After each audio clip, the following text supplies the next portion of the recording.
السلام علیکم ورحمۃ اللہ وبرکاتہ۔ بسم اللہ الرحمن الرحیم۔ بغیر وضو کے آیت الکرسی، آیت کریمہ 4 کل یا دوسرے وظائف پڑھنے والے پہلے حضرت محمد صلی اللہ علیہ وسلم کا یہ فرمان ضرور سن لیں۔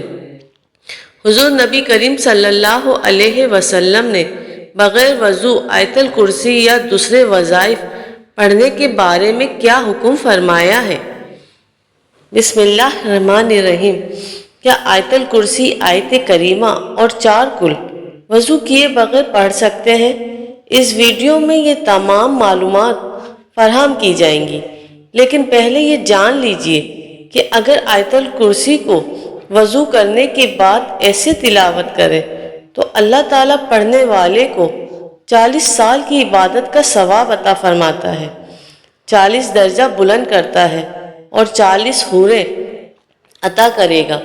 اگر آیت الکرسی کو پڑھ کر مرحومین کو ہدیہ کر دیا جائے تو اللہ تعالیٰ فرشتوں کو حکم دیتا ہے کہ اس کے لیے قیامت تک تسبیح کریں، 7 انبیاء کا ثواب عطا کریں اور اس کی قبر میں 40 شمع داخل کریں جس کا نور مشرق سے مغرب تک پھیل جاتا ہے۔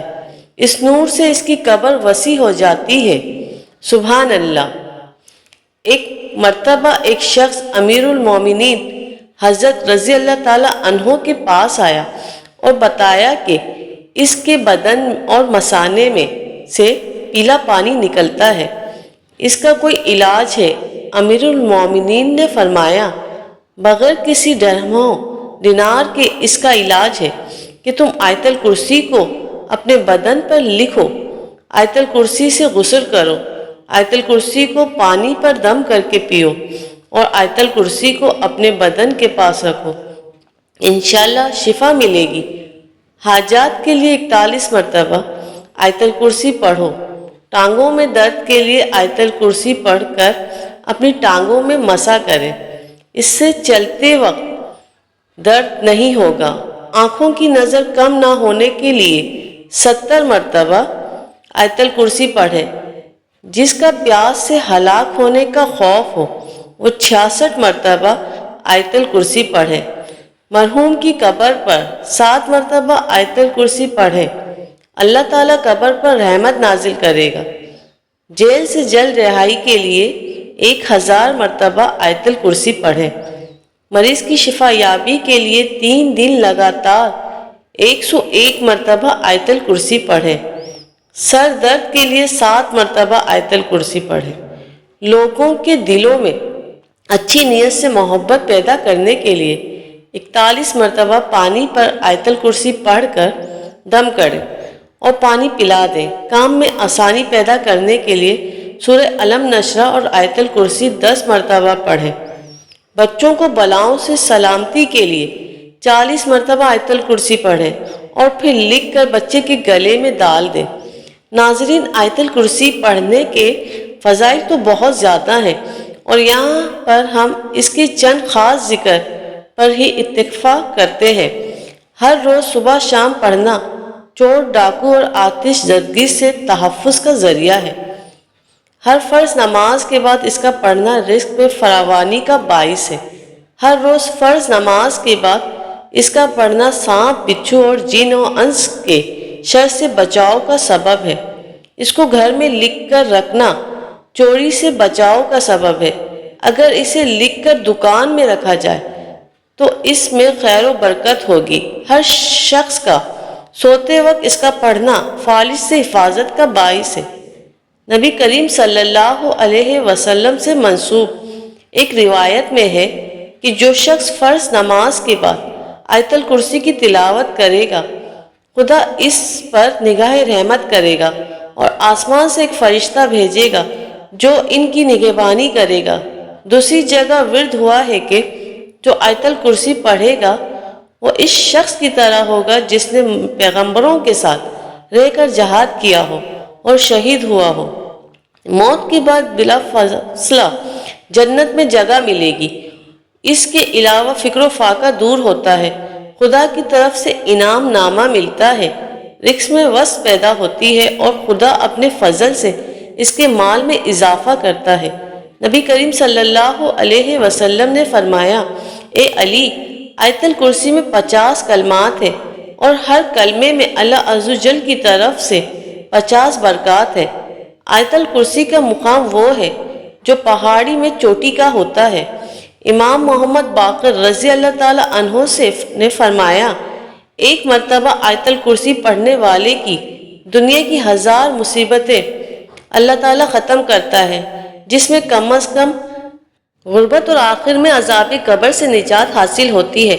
حضرت ابو ذر رضی اللہ تعالیٰ عنہ بیان کرتے ہیں کہ میں نبی کریم صلی اللہ علیہ وسلم کے پاس آیا تو آپ مسجد میں تشریف فرماتے ہیں، تو میں بھی بیٹھ گیا تو نبی کریم صلی اللہ علیہ وسلم نے فرمایا، اے ابو ذر، کیا تو نے نماز پڑھی ہے؟ تو میں نے نہیں میں جواب دیا۔ تو نبی کریم صلی اللہ علیہ وسلم فرمانے لگے، اٹھ کر نماز پڑھو۔ میں نے اٹھ کر نماز ادا کی اور پھر فرمایا بیٹھ گیا۔ تو نبی کریم صلی اللہ علیہ وسلم فرمانے لگے، اے ابو ذر، انسانوں اور جنوں کے شر سے پناہ طلب کرو۔ وہ کہتے ہیں کہ میں نے حضور صلی اللہ علیہ وسلم سے عرض کیا کہ کیا انسانوں میں بھی شیطان ہوتے ہیں؟ تو نبی کریم صلی اللہ علیہ وسلم فرمانے لگے، جی ہاں۔ میں نے کہا نماز کا کہا تو نبی کریم صلی اللہ علیہ وسلم فرمانے لگے، یہ اچھا موضوع ہے، جو چاہے زیادہ کر لے اور جو چاہے کم کر لے۔ وہ کہتے ہیں میں نے کہا روزے کے بارے میں؟ نبی کریم صلی اللہ علیہ وسلم فرمانے لگے، یہ فرض ہے، اس کا اجر دیا جائے گا اور اللہ تعالیٰ کے ہاں زیادہ اجر ملے گا۔ میں نے کہا اے اللہ کے رسول صلی اللہ علیہ وسلم، صدقہ؟ تو وہ کہنے لگے اس کا اجر ڈبل سے بھی زیادہ ہوتا ہے۔ میں نے کہا کون سا صدقہ بہتر ہے؟ فرمایا قلیل اشیاء کے مالک کا صدقہ کرنا یا پھر فقیر کو چھپا کر دینا۔ میں نے کہا اے اللہ کے رسول صلی اللہ علیہ وسلم، سب سے پہلا نبی کون تھا؟ کہنے لگے آدم علیہ السلام۔ کہا اے اللہ کے رسول، کیا وہ نبی تھے؟ نبی کریم صلی اللہ علیہ وسلم نے فرمایا کہ وہ نبی مکرم تھے، اللہ تعالیٰ کے ساتھ بات چیت کی تھی۔ میں نے کہا اے اللہ کے رسول صلی اللہ علیہ وسلم، رسولوں کی تعداد کیا ہے؟ فرمانے لگے 310 سے بھی زیادہ۔ ایک جمع فقیر تھا اور ایک مرتبہ یہ فرمایا کہ 315۔ میں نے کہا اللہ کے رسول صلی اللہ علیہ وسلم، آپ پر جو نازل کیا گیا اس میں سب سے عظیم کیا ہے؟ فرمایا آیت الکرسی۔ عبداللہ بن مسعود رضی اللہ تعالی عنہما بیان کرتے ہیں کہ انسانوں میں سے ایک شخص نکلا تو وہ ایک جن سے ملا اور وہ اسے کہنے لگا، کیا تو میرے ساتھ کشتی کا مقابلہ کرے گا؟ اگر تو نے مجھے پچھاڑ دیا تو میں تجھے ایک ایسی آیت سکھاؤں گا، جب تو یہ آیت گھر میں داخل ہو کر پڑھے گا تو شیطان گھر میں داخل نہیں ہو سکے گا۔ ان دونوں نے مقابلہ کیا تو انسان نے اسے پچھاڑ دیا۔ وہ انسان اسے کہنے لگا، میں تجھے بہت ہی کمزور اور دبلا پتلا دیکھ رہا ہوں، تیرے بازو کتے کی طرح ہیں، کیا سب جن اسی طرح ہیں یا کہ ان میں تو ہی ایسا ہے؟ تو اس نے کہا کہ ان میں سے میں ہی کمزور اور دبلا پتلا ہوں۔ اس نے دوبارہ مقابلہ کیا تو انسان نے دوبارہ اسے پچھاڑ دیا۔ تو وہ جن کہنے لگا، تو آیت الکرسی پڑھا کر، اس لیے کہ جو بھی گھر میں داخل ہوتے وقت آیت الکرسی پڑھتا ہے اس گھر سے شیطان نکل بھاگتا ہے اور نکلتے وقت اس کی آواز گدھے کی گوز مارنے کی سی آواز کی طرح ہوتی ہے۔ ناظرین، آیت الکرسی یہ سورہ بقرہ کی آیت نمبر 255 ہے، جو عظمت والی آیت ہے۔ اس آیت میں اللہ تعالیٰ کی توحید اور بعض اہم صفات کا ذکر ہے۔ اس آیت میں اللہ تعالیٰ کی کرسی کا بھی ذکر آیا ہے، جس کی وجہ سے اس آیت کو آیت الکرسی کہا گیا ہے۔ ناظرین، اب آئے اپنے آج کے اصل موضوع کی جانب چلتے ہیں کہ کیا بغیر وضو کے آیت الکرسی پڑھ سکتے ہیں، آیت کریمہ پڑھ سکتے ہیں، چاروں کل پڑھ سکتے ہیں؟ تو سب سے پہلے جان لیجئے کہ وضو کرنا شرط ہے نماز کے لیے، یعنی جب بھی نماز ادا کرنی ہو تو اس سے پہلے وضو کرنا شرط ہے۔ اب یہاں سوال یہ بھی اٹھتا ہے کہ ایک شخص کا وضو پہلے سے ہی موجود تھا اور اگلی نماز کا وقت ہو گیا تو کیا وہ پھر سے وضو کرے گا؟ تو جی، یا کوئی چیز اس کے ساتھ رونما نہیں ہوئی اور اس سے کامل یقین ہے کہ اس کا وضو قائم ہے اور اگلی نماز کا وقت شروع ہو گیا ہے، تو اس کے لیے وضو کرنے کی ضرورت نہیں ہے۔ لیکن یاد رکھیے کہ قرآن کریم کی تلاوت کرنے کے لیے وضو کرنا شرط نہیں ہے۔ ایک شخص بغیر وضو کے بھی چلتے پھرتے اور اپنے روزمرہ کے کام کاج کرتے ہوئے قرآن پاک کی تلاوت کر سکتا ہے، لیکن یاد رکھیے کہ قرآن پاک کو چھونے، پکڑنے اور قرآن سے دیکھ کر تلاوت کرنے کے لیے وضو شرط ہے۔ البتہ اگر آپ کو وہ سورت زبانی یاد ہے جو آپ پڑھنا چاہتے ہیں تو پھر ان کو زبانی پڑھنے کے لیے یا تلاوت کرنے کے لیے وضو کرنا شرط نہیں ہے۔ لہٰذا ہر ایک مسنون دعا، خواہ گھر سے باہر نکلنے کے لیے ہو، بہت سی دعائیں قرآن کریم سے لی گئی ہیں۔ جب ان دعاؤں کو بغیر وضو کے پڑھ سکتے ہیں تو قرآن پاک کو بھی بغیر وضو پڑھ سکتے ہیں، لیکن جب زبانی پڑھنا ہو، اب یہ بھی جان لیجیے کہ ناپاکی کی حالت میں آیت الکرسی، آیت کریمہ اور 4 کل پڑھ سکتے ہیں یا نہیں۔ ناظرین جان لیجیے کہ ناپاکی کی حالت میں آپ تمام وظائفوں کو پڑھ سکتے ہیں، ذکر و اذکار کر سکتے ہیں، کلمہ شریف، درود شریف، جو بھی روزمرہ کے وظائف آپ پڑھتے ہیں وہ ناپاکی کی حالت میں بھی پڑھ سکتے ہیں۔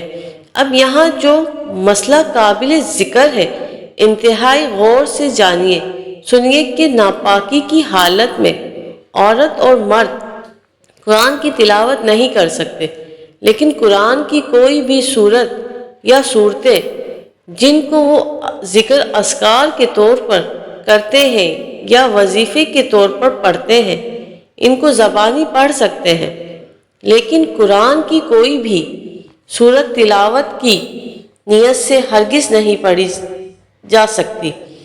اب یہاں ناپاکی کی کچھ اقسام بھی بیان کرتے چلیں۔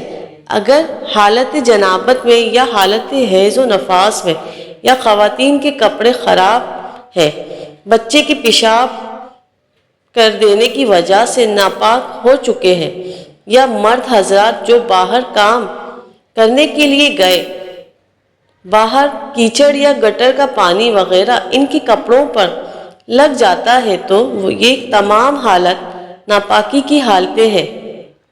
ان تمام حالتوں میں آپ زبان سے ذکر و اذکار اور دیگر مسنون دعائیں روزمرہ کے معاملات میں پڑھی جاتی ہیں، ان کا بے فکر پڑھ سکتے ہیں، ہرگز کوئی غلط نہیں ہے۔ آپ کو لوگ یہ پوچھیں گے کہ اگر ناپاکی کی حالت میں بھی ذکر اذکار کر سکتے ہیں تو بغیر وضو کے بھی کر سکتے ہیں، تو پھر دونوں میں فرق ہی کیا ہے؟ تو ناظرین، فرق یہ ہے کہ بغیر وضو آپ قرآن کو چھوئے بغیر قرآن کی صورتوں کو تلاوت بھی کر سکتے ہیں، جبکہ ناپاکی کی حالت میں اگر آپ ذکر و اذکار اور وظائف کی نیت سے قرآن کی صورتیں پڑھ سکتے ہیں، لیکن تلاوت کی نیت سے قرآن کی صورت میں زبانی بھی نہیں پڑھ سکتے۔ آخر میں بتاتے چلیں کہ اگرچہ بغیر وضو کے آیت الکرسی، آیت کریمہ، 4 کل اور دیگر صورتیں پڑھ سکتے ہیں اور قرآن کریم کو ہاتھ لگائے بغیر تلاوت قرآن بھی کر سکتے ہیں، آپ کو ان کا اجر ثواب بھی ملے گا، لیکن اگر یہ عمل آپ باوضو ہو کر کریں گے تو اس کی فضیلت اور اس کا درجہ بغیر وضو والے مال سے بلند اور برتر ہوگا۔ لیکن کوشش کیجئے کہ جب بھی قرآن کریم کی تلاوت کرنی ہو تو باوضو ہو کر ہی کریں، کیونکہ باوضو رہنا بذات خود ایک عبادت ہے، اور اس حالت میں جو بھی عبادت کی جائے اس کا اجر و ثواب بھی بڑھ جاتا ہے۔